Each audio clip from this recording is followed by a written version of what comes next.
Anthony Diaz de Leon. This is Nicholas Garten. This is Omar Wiki. And this is roundtable. And it's 365 Amplified.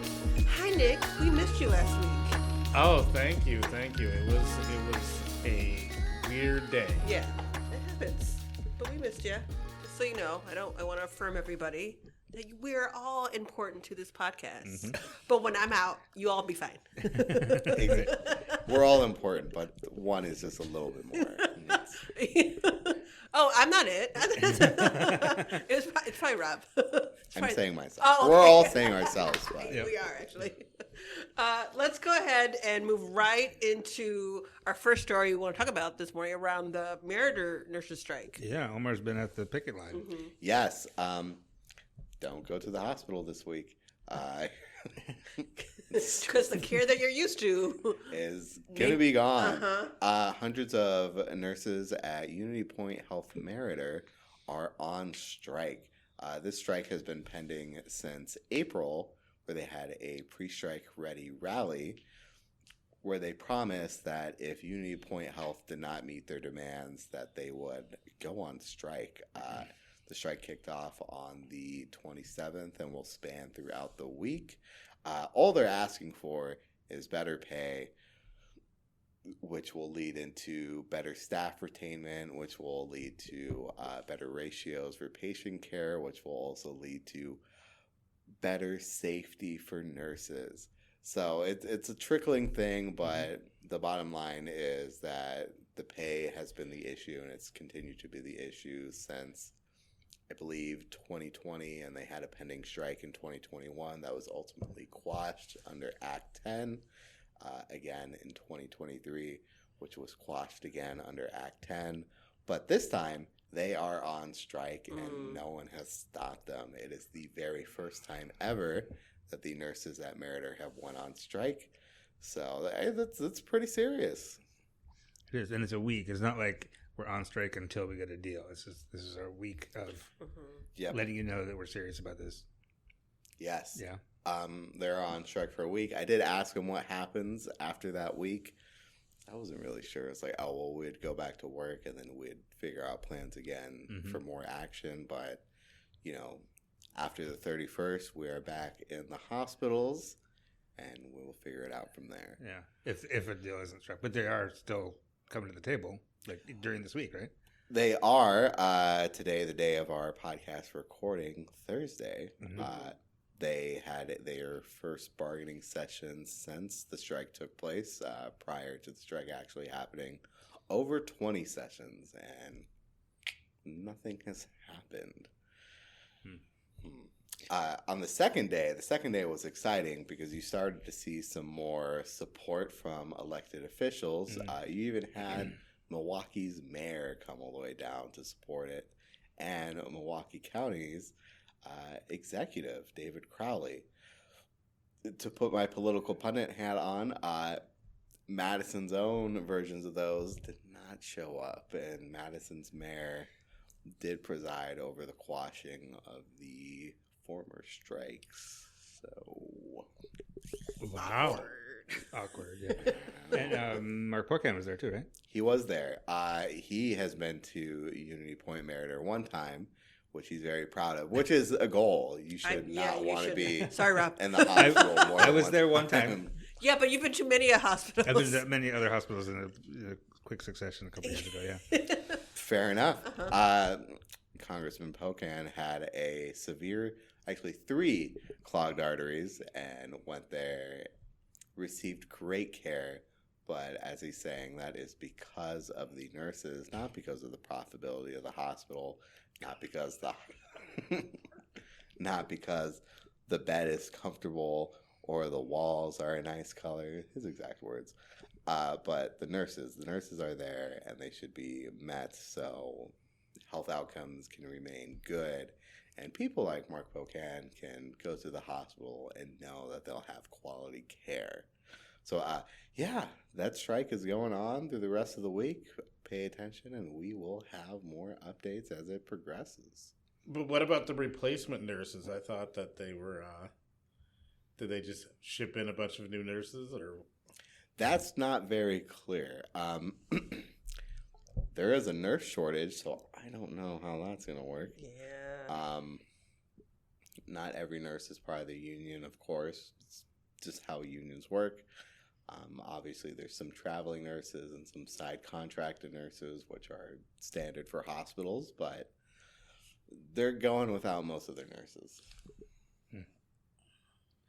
Well, we'll stay on top of that, and as Omar said, as we record this on Thursday, there's another session this afternoon, so there might be an update for you by the time you're listening to this, and just check Madison365.org to stay abreast. How do you think morale is for everybody? They're very positive. Their energy has kept up. Obviously, they don't want to do this. Yeah, no, of course. Nobody wants to. Like, I grew up with. times. Yeah, I grew up as a part of a family who's. There were a lot of striking, where I grew up, and nobody wants their family to go through that and go through that trepidation. However, they often feel that if we have to, we're going to do it, in community with each other. So I wondered, like, how was their morale so far? A good person I talked to, one of the nurses approved to speak to press was, forgive me on her name for a second, Brenda Bennett Price. She had been a nurse for 30 years at Unity Point, so she has seen the lead up to this and the necessity to this. She says it's not something she's wanted to do. Yeah. It's, the hospital is great. Sure, the people she works at there with, great. But it's the corporate bigwigs, the people who are caring about the profits over the actual quality of care, that is the issue. And these nurses, all of them in their rallies are saying, we don't want to do this. We care about the people, but our empathy cannot be, the ticket for that. You can't. It's not transactional. Exactly. Right. There's an actual sign that said, my empathy is not your bargaining chip. It's true, right? Like, us as full human beings with feelings and such, our empathy is not something that we are willing to trade or give off. And don't play with it, right? Don't bring it to the table like it's something that you can, like, trade. Like, no, we're not trading that. Nothing for you for that. So I wondered, because given their work and their role, it's not that they don't want to give care. It's that they want to make sure that the care they're able to give is with empathy and without necessarily having to think, what bottom lines this corporation expects or is trying to sort of tie them down with. And so I can imagine that this isn't something people don't want to strike. Here's the other thing, folks. People don't want to strike. That is a last resort kind of thing. People, and the other thing, same thing. People don't want to protest. What they're doing is protesting on some level. We call it a strike, but they're protesting, this corporation not being, not having empathy for or not considering or hearing them about how quality of care is important to healing of folks and people who we have responsibility to in that building, right? And they don't want to, but they will. Don't make a mistake. We will if we have to make sure that people are taken care of. So, yeah, just my little question. And I'm sure. Hopefully, there is a resolution to it sooner rather than later, so that quality of care is not continuously put in a place that is secondary. But again, that's up to those corporations to figure that out. And quite frankly, the show of force of people who are coming to support them, keep doing it because it matters. It it also puts pressure on folks to do the right thing and again, do right. Not is important in this too. Yep. What's our next story, y'all? We're going to turn the page quickly to baseball. Baseball, like it ought to be, which is the slogan and has been the slogan since the beginning of the Madison Mallards, who are just now embarked on their 25th anniversary season. And Nick went out to the duck pond yesterday, right? I did. It was raining, but it was awesome. That facility is really grown and expanded. One year to the next. They always add something new. It's very, very different than it was 25 years ago. It is. I remember when they put those neon lights in and stuff, and that was a big one. But now, They've got a human claw that will, you know how you go to arcades and you're, playing that claw game trying to get that prize. This is the human claw that you can put your kid in that will put your kid into the prize thing. That's and amazing. they can pick something up. Can we do that with certain... What were you going to say? I was like, I don't know, but that makes a lot more sense. Well, I was going to say, can we put some small adults in that space? Like, might be annoying me. No. You could do that. You could do that. But I didn't realize they can get out. I thought they just kind of got to hang out. And then the other thing that they're working on is a zip line that can deliver your beer. A zip line that can deliver your beer? Y'all Yes. get up. Robots taking our job. Yes. You all walk over and stand in line for your beer. You're fine. So It's you not can even be long. on one side of the line of the is stadium, not long. order your beer. They'll call it into the bartender. They'll put it on the zip line, and then they'll zip it right over everyone else's seats, all over everyone's head to you. And I'm sure it'll be all shaken up. So don't open it Maybe right away. don't guys. open it, but if a baseball hits it, you lose it? Like, what happens? Or you get, 10 points? Like, why? No. It does sound cool, though. That does sound pretty cool. Or maybe it's only for certain seats. You got it's. I saw it over in the duck blind Oh. near where they have a couple big suites. Yeah. But it looks awesome. Yeah, And- get up and get your beer. Listen, if I bought a beer watching a baseball game and it gets delivered to me, But how much extra is that going to cost you? $4. it's worth every penny. It's To watch $4 it. To watch extra. it coming. Yeah, but what if it is slow? What if it's a lame all right, hurry up. even better. No. I could die happy. The tension. If that The happens. tension. Anticipation. Is there tension, anticipation? You know- What about folks? Okay. One of my favorite things about Mallards games is the beer batter, which is the opposite. The opposing team, they designate one person on the opposing team to be the beer batter, and if that guy strikes out, beer's $1 for 10 minutes. I don't remember the particulars, but something like that. But as soon as you get 2 strikes on that guy, half the crowd stands up, and as soon as they get strike 3, they turn and go. It's very, very funny to watch. But being old enough to remember baseball in Madison pre-Mallards. Like the Muskies? The Muskies. I remember the Muskies. Who actually played at Breese Stevens Field for a couple of years before they moved to Warner Park. And then the Mad Hatters and the Black Wolf were here for one whole year.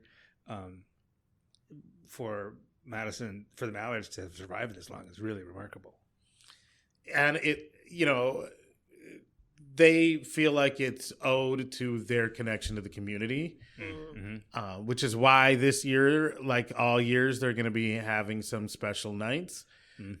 This year on July 5th, there'll be the Madison Neverminds and Which is awesome. tribute to Nirvana's album Nevermind, which was recorded here in Madison at Smart Studios, I do believe. Yep. And so they'll have that. They have awesome merch for that too. Oh, nice. I've been in the house. It's a pretty cool house. The lady who owns it, she's very nice. Oh, that's nice. The Smart Studios house? Yeah. Oh, awesome. That's cool. That is cool. And they will also have a Georgia O'Keeffe night where they took one of her paintings and made it into their uniforms for the night. Oh, That's really fantastic. cool. Yeah. That's awesome.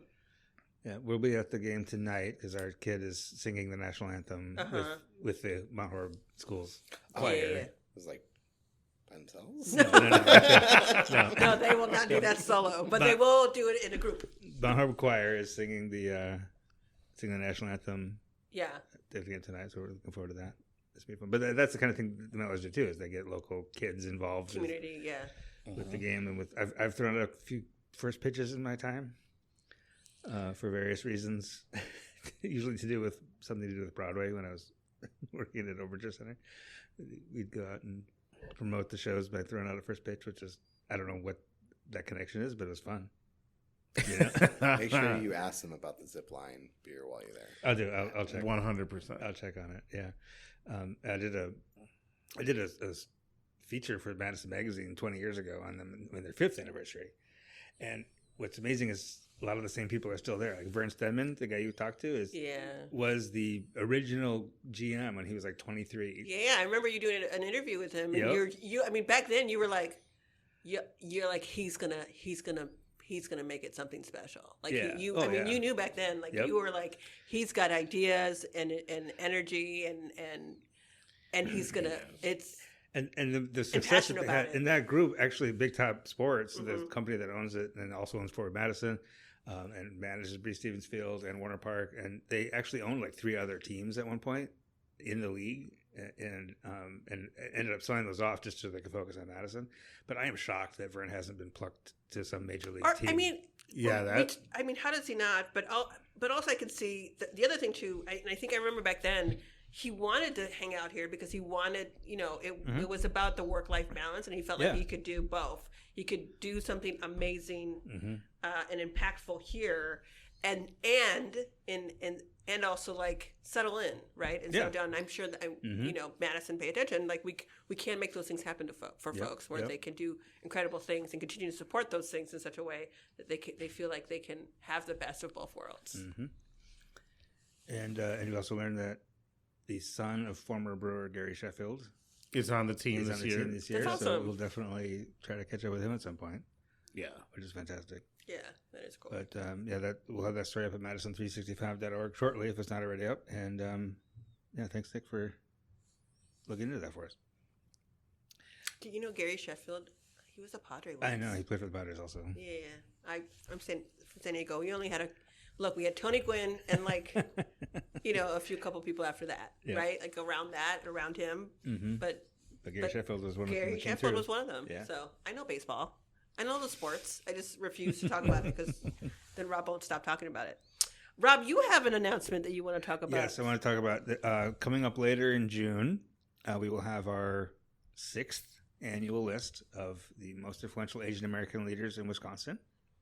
So we need names. If you know of anybody who is, and Asian American is a very broad term, right? South Asian, Southeast Asian, very diverse group of ethnicities. Absolutely. And we recognize that. And we and recognize name that. And that was actually one of the challenges. Yeah. This is one of the reasons we didn't do this list for the first 4 or 5 years that we're doing these lists, because how do you define Asian? And we kind of, in engaging with that community, we were able to discern that it's a very broad. And just to be clear, it's Asian American or just Asian people who live in Wisconsin. It doesn't have to be. You don't have to be an American citizen, or you have a green card or anything like that. If you're here as a visiting professor and you've been here 5 years and you made This is the most influential Asian person in Wisconsin. Yes. People in Wisconsin. Yep. That's what we're going to maybe start leaning and trending toward. Yep. Because, folks, y'all. People get hung up on details like that, and they shouldn't. And it impacts our honorees in such a way yep. that we don't want it to. So we're looking at also maybe changing that language a little bit and making sure that the language is expanded as much as our intention is expanded, right? Like we've always wanted to honor and amplify the most influential folks who are Asian in Wisconsin who are having impact, whether they're a citizen or not. Right. We're honoring them, and so our language needs to change a little bit to adjust to that, so that folks are not feeling like this honor comes with trepidation from others. Right. Exactly. Yep. Also, we have a very broad sense of influence. Yes. Right. So it could be a CEO, it could be a venture capitalist, it could be a classroom teacher. Yep. Who has influence in families, right? It could be a community organizer. It could be a librarian. It could be, a professor. It could be. I would encourage folks to go look at Madison365.org/most influential. You can see all the previous lists and get a sense. And then also, if you email news@madison365.org with any names of anybody you know, or go to madison365.org/most-influential-nominations. There's a little form you can fill out. And we'll put a link to that in our show notes as well. So we want to hear from you. And speaking of all that, I had a really nice chance earlier this week to speak with 2 people who have been on lists previously and one who's probably going to be on pretty soon. And that is the 3 members of the first ever newly inaugurated Wisconsin Legislative Asian Caucus. And they had a wonderful event to close up API Heritage Month, and I was fortunate enough to get 15 minutes with them between things. And thanks to their staff, Netta and Austin, for helping to coordinate that. And we'll get to that interview right now. Here's my chat with the Legislative Asian Caucus.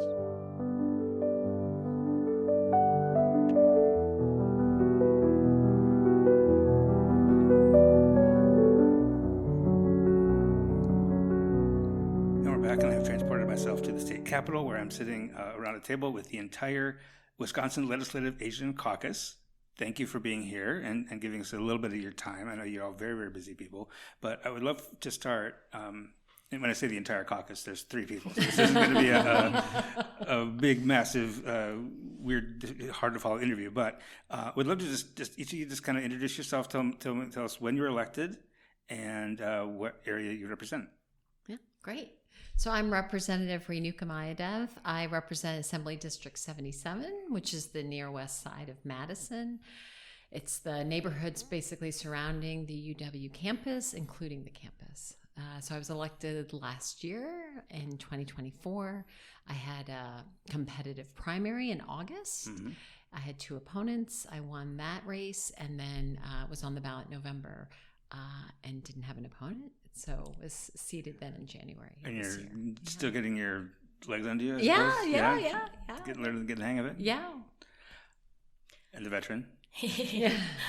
I'm Representative Francesca Hong. I represent Assembly District 76. So that's the downtown near east and north sides of Madison. I was elected in 2020, and so I am now in the middle of my 3rd term as a state representative, and was very honored to be the first Asian American elected to the state legislature, and now very proud and honored again that I'm not the last. Very good. And my name is Angelito Tenorio. I'm the representative from the 14th Assembly District, which covers majority of West Dallas, my hometown, and I represent a few wards in Milwaukee and Wauwatosa as well. And it's an incredible honor to be here. I was elected this past November 2024 election. So I'm like Rep Mayadev. I'm brand new to the Assembly and really enjoying my experiences so far. Wonderful. Well, welcome to the legislative, the whole thing.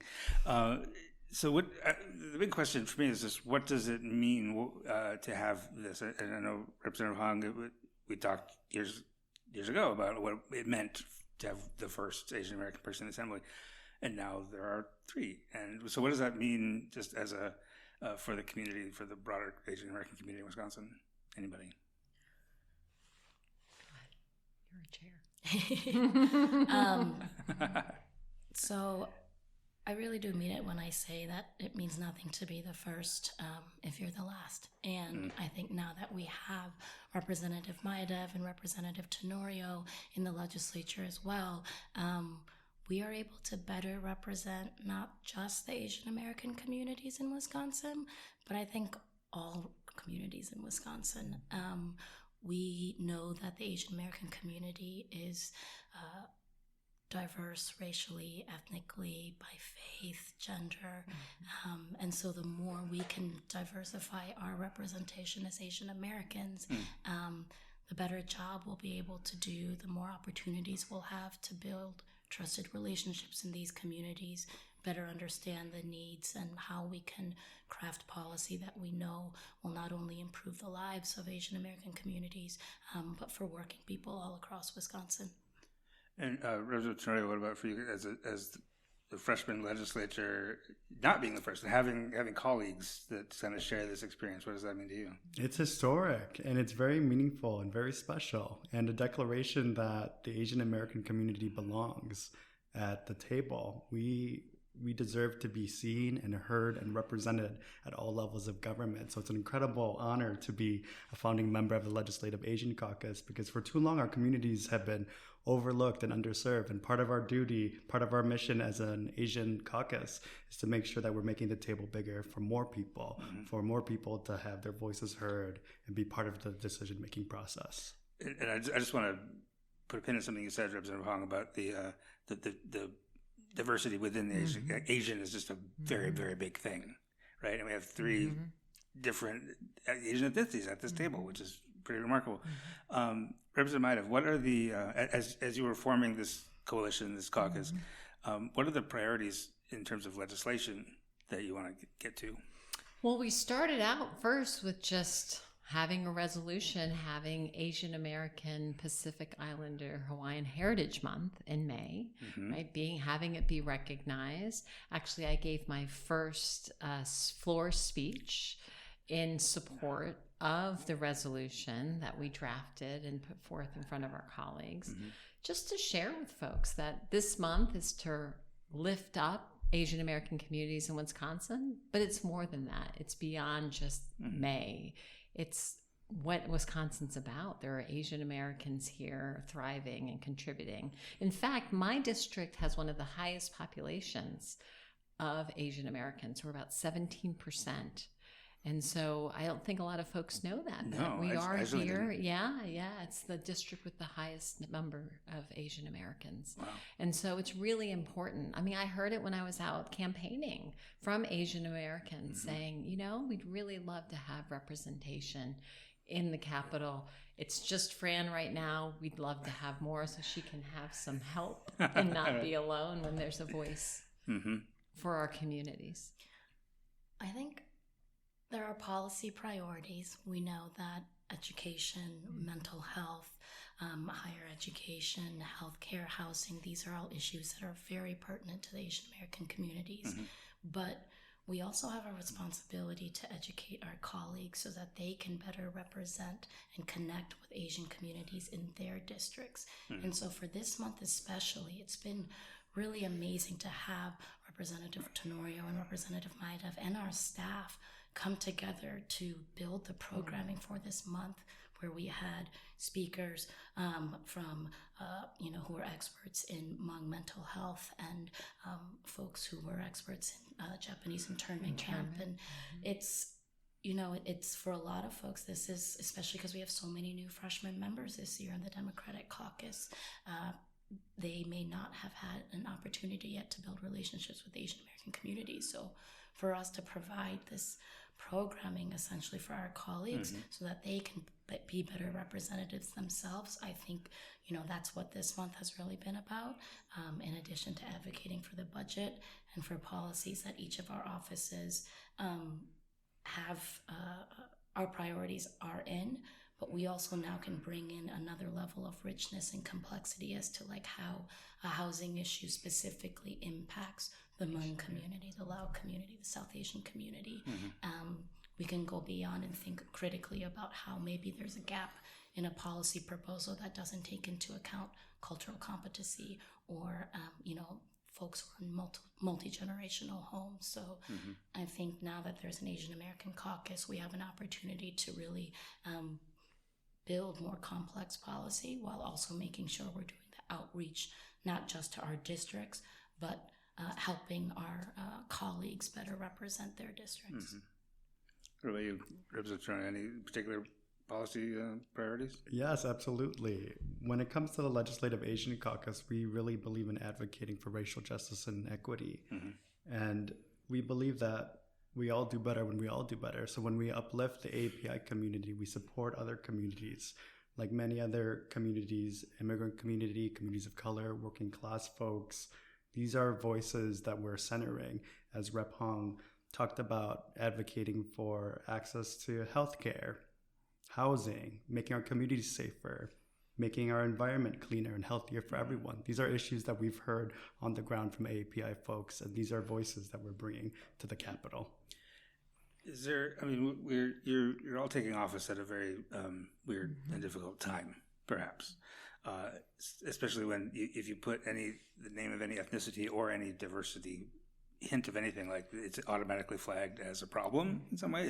Are you encountering anything with that, or are you just boldly going forward? And Well, it's incumbent upon us, and I made a note of this when I was on the floor, that we are all children of immigrants. We're proud children of immigrants. All of our parents came to this country. in search of a better life, but also to make America better. And so it's incumbent upon all of us that we stand up for those that are new to our country and make sure that the policies that are coming out of Washington, D.C., which are designed to instill fear and make people feel unwelcome, that they have somebody in government here that can be their champion and be their voice.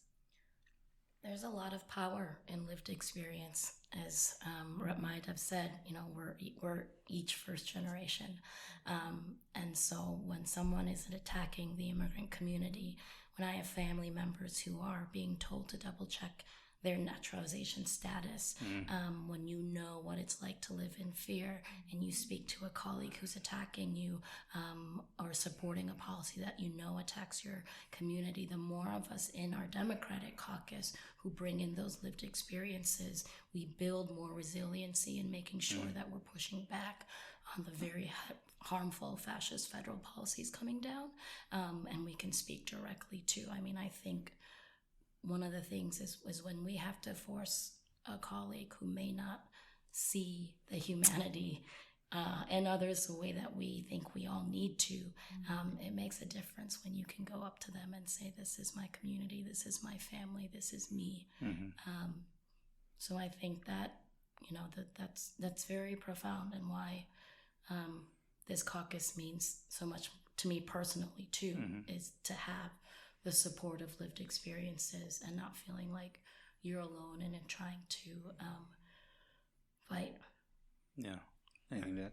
Absolutely. This is an important question because it's a really hard time to be in politics right now, but also a very important time for all of us to be in politics because our communities are under attack.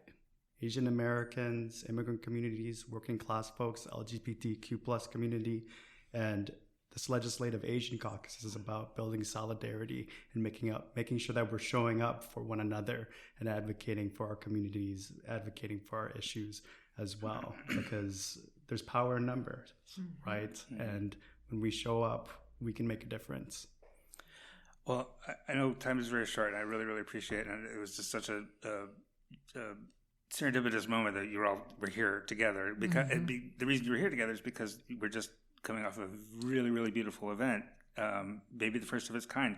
When you just sort of tell me the origin story of that event real quick. Well, in celebration of Asian American Pacific Islander Month, at the end of the month, we said we need to bring everyone together. We need to celebrate and highlight all of the artistry, the music, dance, all of the diversity that we have in our communities. So we had folks from Lakeview Elementary School, young children in the Hmong community had a beautiful dance for us. Then we had folks from the South Asian community who did Bharatanatyam dance. We had Franz knows this very well because her mother's part of the ensemble, but they sang and had beautiful music from the Korean American community. And so we wanted just to celebrate and highlight this beautiful event. And we had food, there was culture, and we get to show off the beautiful diversity of the Asian American folks in Wisconsin. Well, congratulations on that event. I hope it'll be another one next year, maybe, we hope. Oh yes. Yeah. Oh yeah. Yeah. This is just the beginning. Maybe we'll catch up then, and maybe in a couple of years your caucus will be 4 or 5 people, and we'll have to break it down into a couple of different interviews. But thank you all very much. Thank you for being here, and enjoy the rest of your day. Yeah. Thank you. Thank you. Thanks for having us.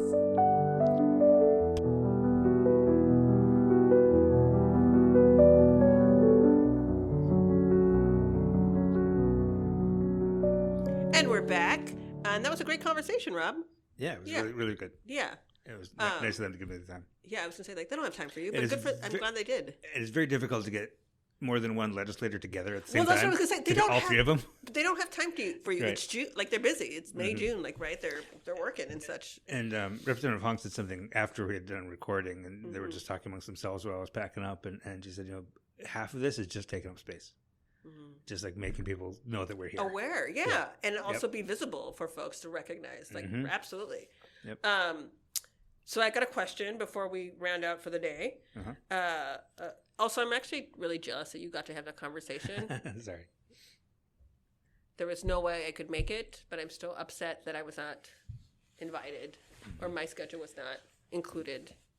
I also up at Madison365.org this morning. I've got a bunch of great pictures from the event. Oh, good. Yeah. So take a look at there that. were great pictures. Let's go ahead and move into the question because it's my question. What is the most off-brand thing about you? Like it could be whatever. Like what is the thing that people are like, really? Huh? That doesn't seem like on-brand for you. Omar wants to go first.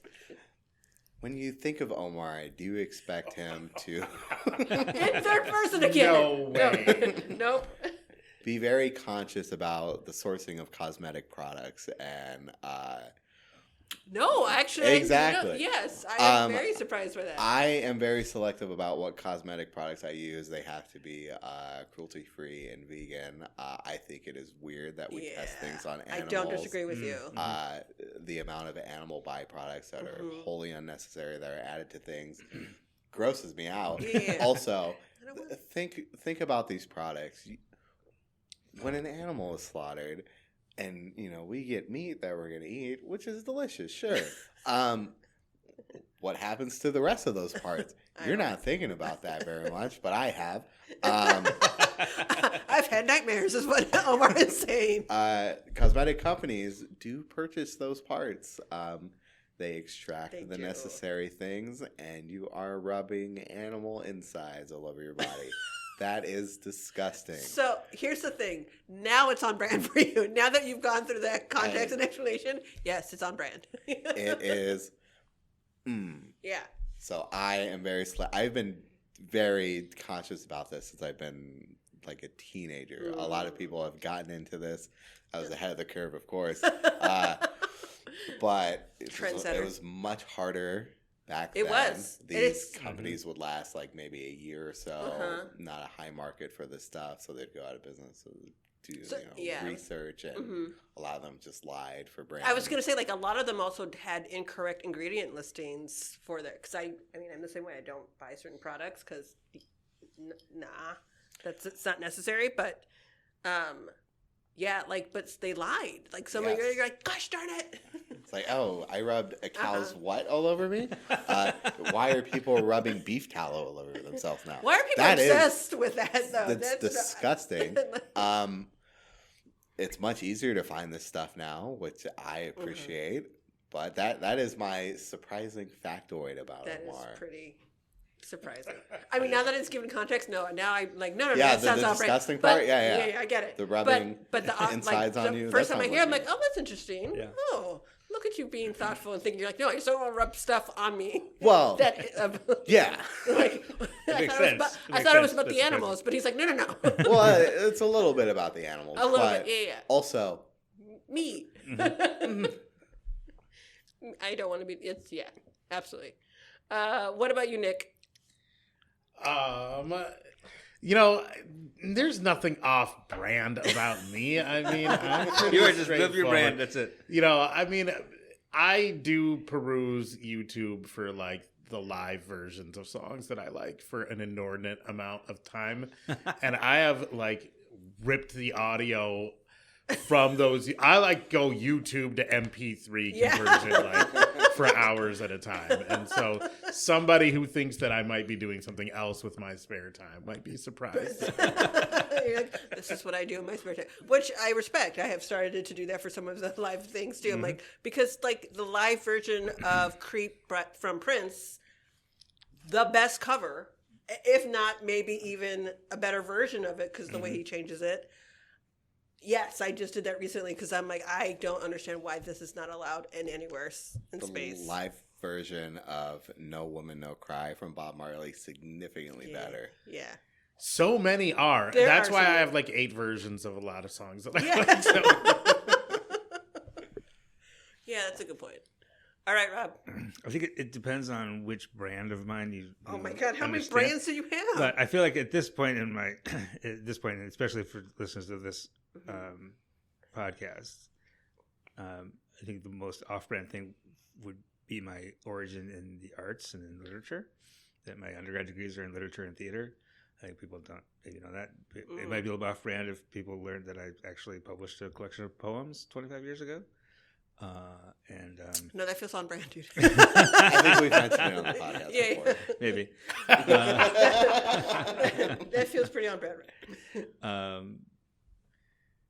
But one of my favorite professors in school was a theater professor who was directing plays and doing artistic things, but was also like a hunter and fisherman and outdoorsman. So that kind of set the template for me to live in the contradictions. And being artsy doesn't mean you have to be effete, or whatever. And I recall being in college and watching Sports Center in somebody's dorm room, and there was some sort of highlight of an NBA game, and I went like, "Oh baby," like that. And this girl goes, "I thought you were like a poet or something." So if you knew me my brand was artsy to you, then my love of sports might be surprising. If this sort of outdoorsman sports fan is your brand of me, then my affection for poetry might be off brand. There is an account called Sports But Make It Art on Twitter. If The you've seen best. that, favorite account. by far. Incredible. It's amazing. Incredible. They do account. the Lord's work, yes. Yes, they do. They're in Blue Sky now too, so that's an incredible account. All right, Stephanie, what's your off-brand thing? I think you're my off-brand. Oh wow!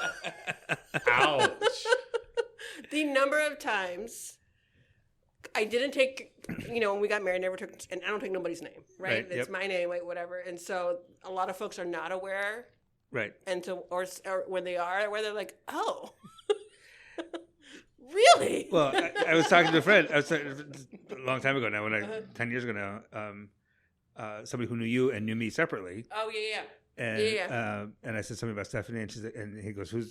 And I said, "My wife, Stephanie Diaz de Leon. You know her?" And he goes, "But she's gorgeous." Like, Oh wow! I was like, "Thanks." Or we were on a call with local leader. Yeah. And you walked by. I was on a Zoom call, and you walked by, and he goes, "Why is Stephanie at Rob's house?" And then we explained it, and he went, "What?" What? That my off-brand is Rob.